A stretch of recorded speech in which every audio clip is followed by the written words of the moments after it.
the Overman Warrior Podcast.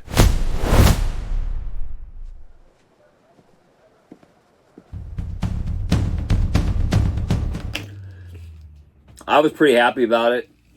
I like seeing Thomas Massie go down. I like seeing that Trump came out and endorsed a rival to Thomas Massie in a way. And obviously people were wondering, a lot of liberals were so perplexed on what have I been saying for all these years? You know, people picked Trump. So if Trump says, hey, this is what I want, and people picked him legitimately through an election process, why is everybody so surprised that Trump's picks do so well in these elections? And when Trump came out against Thomas Massie, I talked about it prior to it. Thomas Massie recklessly showed a lack of unity. When you need unity against a very hostile Democrat Party, it's not ethical to work against a party when you're trying to build something that's going to defeat the enemy. Democrats are the enemy. You have to understand that. Democrats do not want America to succeed. And a lot of rhino Republicans want to say, oh, it's hogwash. You know, we're a strong enough country, we can have healthy debate. Have you listened to what Democrats are trying to do? They're trying to destroy every aspect of the United States. And yes, if they ever get power in the Senate again, the filibuster is gone.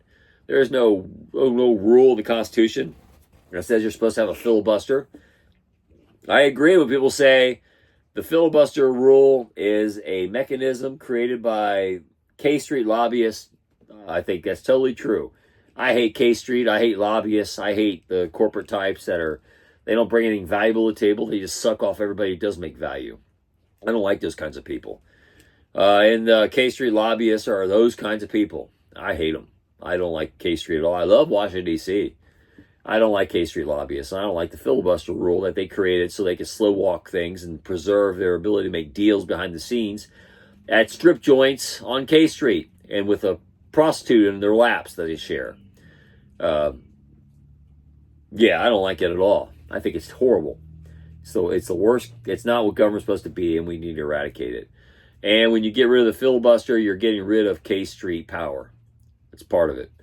Senators, of course, they like it. And how do I know some of this? Hey, not that he kisses and tells, but I get to see Bernie Moreno quite a lot. Bernie Moreno's a very good senator. And he'll tell you, if you ask him, what'd you learn? What have you learned in the Senate? That there's all these types, these John Cornyn types, that are out there causing trouble. They don't want Trump. They don't like the fact that people pick Trump. They thought, it's like Mitch McConnell thought, well, we control the levers of power and all this MAGA nonsense is going to go away as soon as you're in office. We're in control, not you. And when they say that, they mean the K Street lobbyists are in control. We're going to make deals. We're going to be here long after you are. We have 6-year terms. You're going to be in and out. And see you later. House of Representatives is a joke. They're only around for a few years. We're not listening to any of them. We're here for a long time, and we're going to stay put. And we're going to work our K Street lobbyist friends every way we possibly could profit from.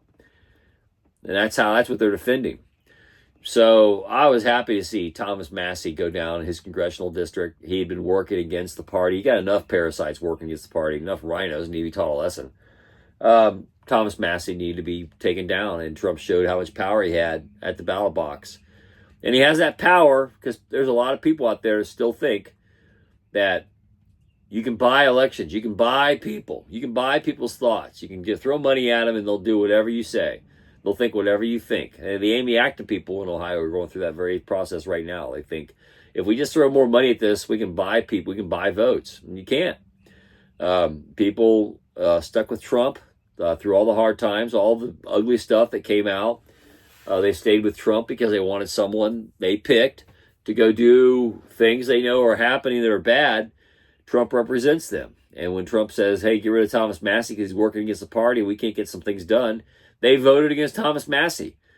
Duh! Big shocker there. And on the same day that that election, Trump came out, and I've done a lot of defense on Ken Paxton down in Texas. And I really want to see Ken Paxton in the Senate. I really want to see him win. I wanted to see all the railroading that went on. Railroading The railroading, I've seen it happen at so many different levels. I've seen it in corporate culture. I've seen it in lawfare, where they manipulate the elements they can control. They control the dialogue, so then they can railroad someone out of existence. I've seen people lose their jobs in that kind of way, and then I've also seen it in politics. And Ken Paxton was getting railroaded, much the way Trump was getting railroaded. This is where the power people, all the people out in Tyson's Corner, in outside D.C. and Fairfax County, down the road from the CIA. That's where I always talk about them. I talk about the Walmart there. It's different than other Walmarts. The people who shop there are different. The military industrial complex that basically makes up Tyson's Corner. They live off Pentagon money. The Pentagon is just around the corner from Tyson's Corner. It's not very far.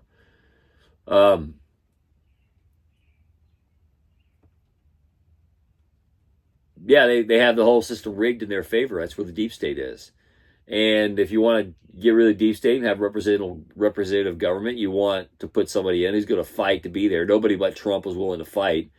The size of his ego, not wanting to lose, was partly worked to our advantage because he stayed with it long enough to go through all the lawfare that was thrown at him because he was getting railroaded. If there wasn't an election that was made to be free, and most of the elections have been rigged over time, that's an easy thing to say. There's lots of evidence of it. When CNN says there's no credible evidence that there was ever any election fraud in 2020, they're lying to you. There's lots of evidence of it, lots of compelling evidence, and they've been trying to deceive people from it for a long time, and that's very disingenuous. It's the deep state showing its power, and they want access. They want to be invited to those Fairfax County parties. They want to be insiders, so they'll do anything to get that insider track. And they'll compromise anything about themselves to do so. So when Trump came out and endorsed Ken Paxton, I thought, oh, right, that's bold. He did it on the day of the election, a week out, but the same day that the whole thing with Thomas Massie was headed to the people who were voting at that time. Trump didn't play it safe. He went out on a limb and did it, even though the internal polling is what I've been telling you. Just like when you talk about Republicans retaining the House and Senate. If you do this, if you pass the SAVE Act, and that's why you need fewer people like Cornyn who are making deals so that you can have election fraud, so that the K Street lobbyists can put their fingers on the scale and move it in the direction they profit from. And they do that by putting people in power through election fraud that they can get in compromised positions on K Street. That's how you get power over people. That's what the whole leverage game is all about. And that's what we're fighting against. If you really want to drain the swamp, and people understand it. If Trump comes out and says, hey, I've been trying to do your work, and people see that he has, I want you to get rid of Thomas Massie. They're going to get rid of Thomas Massie. If he says get rid of John Cornyn, that's what's going to happen. They're going to vote for Ken Paxton. And that's going to happen with every election. When Trump comes out and says it's going to happen in Ohio, Trump's going to come to Ohio and say, vote for Vivek Ramaswamy. He'll probably do that in July or August. And the phony polling that shows it's close will all of a sudden show you'll get about 4 or 5 weeks out from the election in October, right before Halloween, and the polling start showing a gap because they don't look like fools, because they've been lying to people all along just so that people will contribute money to Amy Acton because they believe the polls are closer than they really are. All Trump has to do is come out and say, and he already has in the case of Vivek Ramaswamy, but all he has to do is come out here and say, hey, Ohio, vote for Vivek Ramaswamy. What are they going to do? You think they're going to go vote for Amy Acton? No, they're going to vote for Vivek Ramaswamy. That's how it's going to go. So all these libertarians, and I have never claimed to be a libertarian, some pot-smoking loser libertarian, that is not me at all. Republican, I'm to the right of most Republicans. I'm so conservative that it's hard for me to have a conversation with anybody, even in Republican politics, because it just, my personal love of righteousness doesn't allow those conversations to go on to many people at any deep depth. So yeah, libertarians, Thomas Massie's, Rand Paul's. I know a lot of people who went. I know a lot of people who joined Rand Paul's office that I used to associate with Tea Party types. Even back then, we would talk about these things, and I would say, yeah, in the Fed, I'm cool with that. Rand Paul, I get it. I liked Rand Paul, Ron Paul back then. I liked Rand Paul. I liked Ted Cruz. I liked all those guys until they went against Trump. I want a business guy that brings practical sense and leverage and knows how to negotiate in government, not a bunch of pinheads that are locked in an ideological battle with themselves, like Thomas Massie was. I want to be ethical. I want to vote my conscience. Yeah, well, you're also giving Democrats ammunition when they're the enemy. And they are the enemy. Democrats are the enemy. You got to destroy them. And so I'm with Trump. And when people say, does Trump still have the horsepower? He's in his fourth. He's defying conventional politics. Well, that's the point, isn't it? Yeah, he's defying conventional politics. They tried to kill him. They tried to throw him in jail. They tried to bankrupt him. They've used every kind of lawfare there is, and he's still around. And we respect him for his fight. And when he says don't vote for Thomas Massie, people didn't vote for Thomas Massie. When they say when he says vote for Ken Paxton, they're going to go vote for Ken Paxton. And guess who's going to win in the Senate? There's going to be more MAGA Republicans in the Senate as a result. So if you get rid of the Democrat gerrymandering by not allowing race to decide how people vote, you take away all those phony seats that they've always had, you're not going to have so many Democrats in office. And Democrats may never get a seat at the table again. I would say, and I predicted in the 2016s, 2017s, I think you can go back and look it up, read the things I said. The Democrat Party would be out of power, would be bankrupt completely by 2021. And that, if it wouldn't have been for COVID, that's where they were headed. A second term of Trump would have killed them the first time around, and they knew that. So there was a lot of shenanigans going on in the background involving COVID and the World Economic Forum. They knew, and the World Economic Forum understood what was going on in the United States, and they wanted to sabotage it, just like a lot of countries do. If they can get involved in our elections, Venezuela certainly did, China certainly did. If they can get involved in our elections and tilt the favor towards them, they're going to do it. Expect it. And the Democrat Party is the party of all foreign adversaries in this country. It's their back door into the hen house where they can eat all the chickens and steal the eggs. That's exactly what the Democrat Party is. So they are the enemy. And we want Trump to give us victories. And if he says vote no on Thomas Massie, they certainly did in huge numbers. Thomas Massie wasn't even close. I know that Northern 4th District very well. I have a lot of friends in Oldman County. I know that's where all the horse breeders are hanging out. They like Trump. And when Trump said vote against Thomas Massie, they're like, okay, just go give us some wins. And that's what Trump's doing.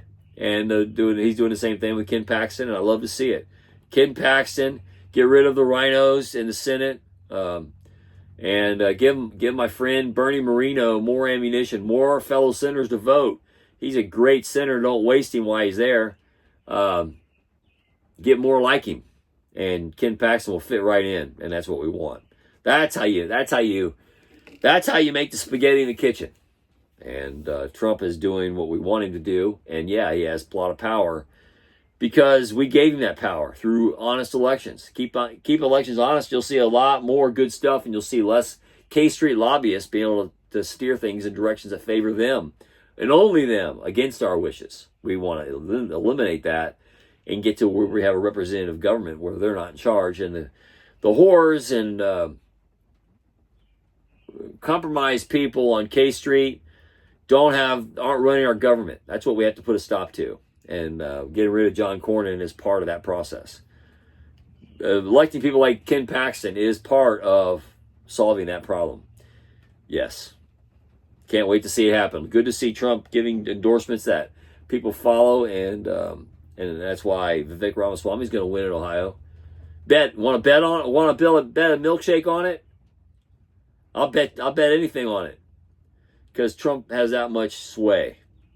If anybody he picks is going to win. And that's why Vivek Ramaswamy is going to win in Ohio. And those who have been campaigning against Vivek Ramaswamy, shame on you. You're trying to keep the swamp creatures alive in the same way that you rallied to Thomas Massie and said, but he's good for pot. He believes in individual liberty. He's just not voting for those evil Republicans. We want the Republicans to be a good party that fights Democrats and defeats them. And people who work against that are a problem. And Rich Hoffman here. Share, subscribe, make tomorrow a better day. If you haven't read my book, The Gunfighter's Guide to Business, I think you'll love it. Anyway, have a good day. See you later. In the age of disclosure, you must understand the politics of heaven. Coming soon.